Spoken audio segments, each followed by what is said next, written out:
Ya, sebuah fenomena langka, sebuah fenomena yang baru aja gue temukan dan baru aja viral, sebuah fenomena yang sangat menyakitkan, menyedihkan, dan juga sangat tidak beradab terjadi di negara ini, di mana ada sebuah grup yang begitu sangat anomali ya, begitu sangat tidak beradab, begitu sangat tidak beretika, dan menunjukkan kalau di negara kita masalah sosial, masalah norma ini masih menjadi hal yang tabu.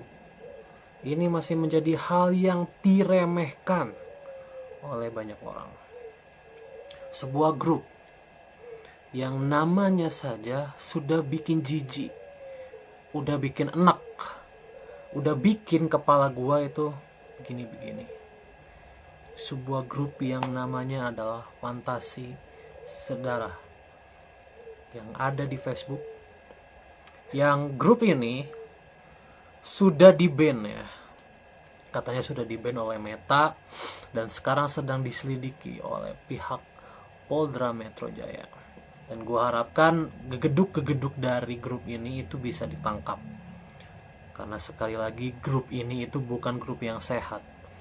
Grup ini menyebarkan kesakitan, grup ini menyebarkan ketidaknormalan, grup ini menyebarkan potensi-potensi pedofilia, grup ini menyebarkan masalah kesehatan. Karena sekali lagi yang namanya fantasi sedara, kalau ending-endingnya melahirkan anak yang sedarah ya, atau pelecehan-pelecehan terhadap keluarga-keluarga yang sedarah, ini kan menjadi hal yang sangat tidak baik. Sangat tidak beradab. Ini menjadi isu sosial yang luar biasa. Menurut gue ini adalah kejadian luar biasa. Sekalipun ya, kita tidak tahu di dalam grup tersebut orang-orang itu melakukan atau tidak. Tetapi kehaluannya saja, ini menurut gue hal yang sangat tidak wajar. Pengikut di grup tersebut ada 41.000 kurang lebih. Dan gue ingin bertanya, kalian gak ada kerjaan lain apa 40.000 orang ini? Selain menghalukan sesuatu yang sangat tidak beradab ini. Ya, gue cukup speechless dengan viralnya kasus ini, karena sebelumnya pun kasus ini itu sempat viral karena di Bali itu ada kasus incest ya, atau persetubuhan sedarah yang bahkan sampai melahirkan anak. Ini kan sangat tidak wajar ya, karena kita tahu selain timbulnya masalah kesehatan, masalah norma, masalah etika, masalah adab, ini menjadi satu hal yang sangat warning, sangat parah gitu ya. Jadi gua sebagai orang sosial, gua sebagai manusia yang berakal sehat, gua sebagai manusia yang selayaknya, gue sebagai manusia yang mengerti norma dan adab, gue ingin menyampaikan keprihatinan gue tentang hadirnya grup ini ya, grup yang ya, gue cukup speechless ya dengan semuanya. Gue merasa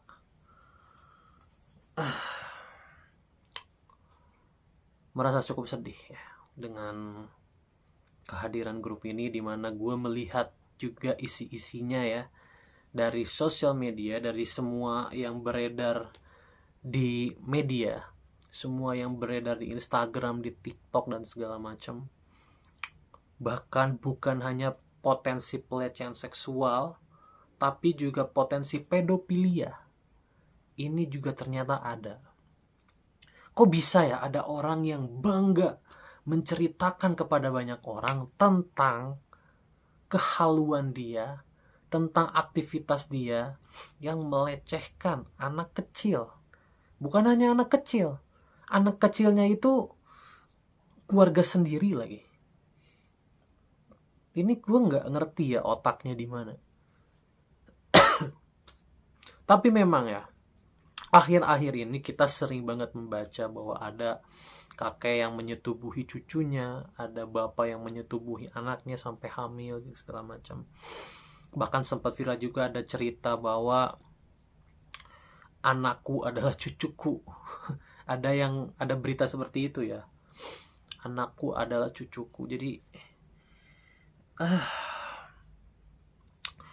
kasus-kasus seperti ini harus segera ditemukan jalan keluarnya ya.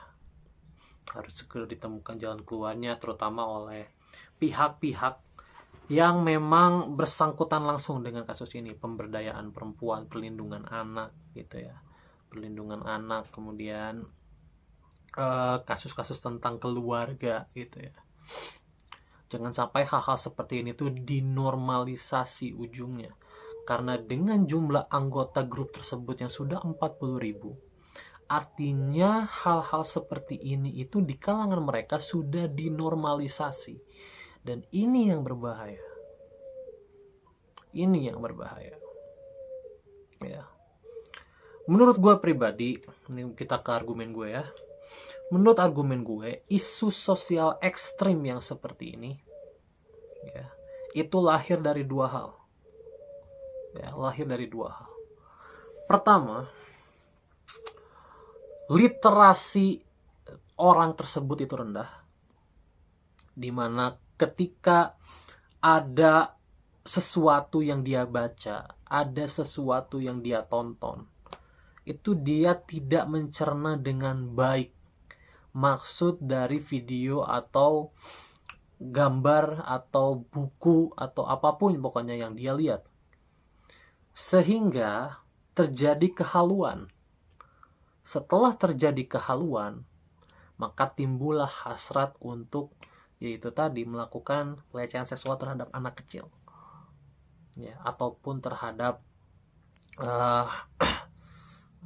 terhadap gue agak jijik ya ngomongnya, terhadap kerabat sedarahnya ya, bisa gue bilang.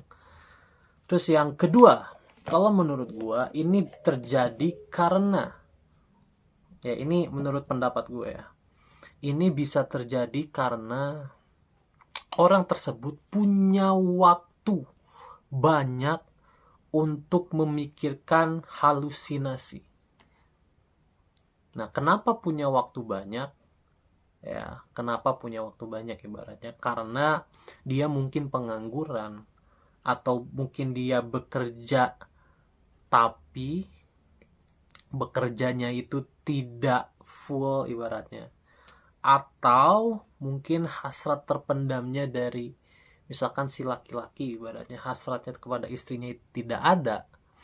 Nah, ini yang menjadi pemicu bahwa keseringan diam di rumah, otak menjadi dingin gitu, dan akhirnya tidak bisa berpikir sehat, akhirnya akal sehatnya lama-lama hilang, ditambah mungkin kebutuhan batiniahnya tidak terpenuhi, itu kan menjadi salah satu faktor.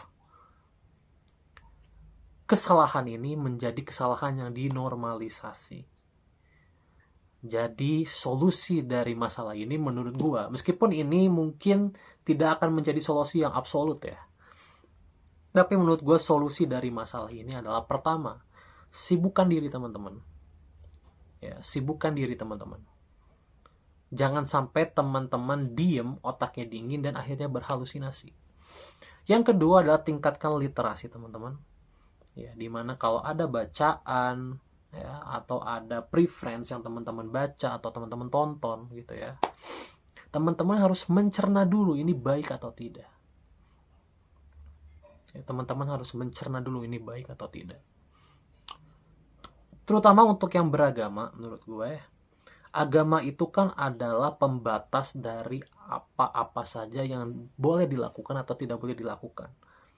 Menurut gue, meskipun taruh lagi nih ya, teman-teman agamanya itu misalkan kewajibannya tidak dijalankan, tetapi seenggaknya kitab-kitab atau pedoman-pedoman hidup yang diajarkan oleh agama tersebut, teman-teman tetap pelajari.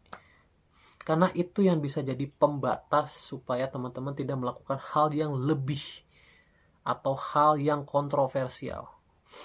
Seperti kasus pelecehan kepada anak gitu ya. Karena kalau gue melihat sekelibet ya dari postingan-postingan yang ada di grup ini, yang viral di sosial media, ini kebanyakan itu potensi pedofilia yang gue lihat. Ya, kebanyakan tuh potensi pedofilia. Jadi pelecehan seksualnya itu bukan hanya untuk kepada saudara, tapi justru banyaknya tuh terhadap anak-anaknya, terhadap adiknya atau terhadap anak kecil, terhadap sepupunya atau segala macam. Jadi itu yang gue lihat. Dan ini cukup menyedihkan ya. Ini cukup menyedihkan. Sekali lagi kesakitan gitu ya yang dialami oleh anak kecil. Kepuasan gitu ya setelah ibaratnya melakukan hal itu kepada anak kecil, itu menjadi bisa gue bilang menjadi hal yang menyenangkan untuk di-share gitu ke banyak orang. Ini menurut gue udah sakit sih orang-orang seperti ini. Gue udah nggak ngerti akal sehatnya di mana. Gue udah nggak paham. Mereka tidak belajar gitu. Mereka tidak mencerna gitu. Mereka tidak ingin merasakan gitu apa yang nanti dirasakan oleh anak-anak tersebut. Ya kan bisa jadi trauma. Ya kan bisa jadi kehancuran untuk keluarga, bahkan bisa menjadi potensinya ya, bisa dicontoh gitu ya. Kalau hal-hal aneh seperti itu di-share ke banyak orang dan dinormalisasi lagi. Yang parahnya itu dinormalisasi. Is stupid. Orang-orang stupid ini. Jadi gua turut berduka untuk teman-teman yang mengalami ya, apalagi untuk anak-anak gitu ya. Dan gue harapkan pihak-pihak terkait, Komdigi, KPAI dan semuanya gitu mau bertindak, karena sekali lagi ini adalah kasus yang sangat ekstrim dan kita tidak bisa apatis menyikapi kasus ini ya. Kita tidak boleh apatis menyikapi kasus ini karena sekali lagi yang menjadi korbannya adalah anak-anak. Kebanyakan korbannya adalah anak-anak, dan jangan sampai ini diperpanjang lagi. Karena semakin kesini, kalau semakin dinormalisasi, maka banyak nanti anak-anak yang akan mengalami trauma. Ya, banyak nanti anak-anak akan mengalami trauma, dan yang namanya trauma itu adalah hal yang sulit dihilangkan. Mau dengan terapi psikologis apapun, kalau teman-teman mengalami trauma dari kecil, percaya sama gue, itu tidak akan cepat hilang, akan terus diingat sampai seumur hidup, dan itu bisa mengganggu proses dia menuju dewasa. Ya kan, dia jadi orang yang ketakutan dan segala macam. Efeknya tuh sangat banyak. Makanya ini harus dicegah dari akarnya. Jadi gue harapkan teman-teman juga tidak apatis, ya, peka dengan sekitarnya. Ya, kalau ada kasus seperti itu harus segera ditangani. Ya, itu aja mungkin dari gue.